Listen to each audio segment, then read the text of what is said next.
ఇకపై ఎవరొస్తారో ఎంతమంది వస్తారో తెలీదు.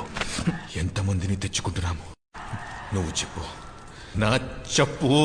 మన ఆర్మీ ఎక్కడుంది? మేం కూడా ఒక ఆర్మీని తీసుకురావడానికి బయలుదేరాం.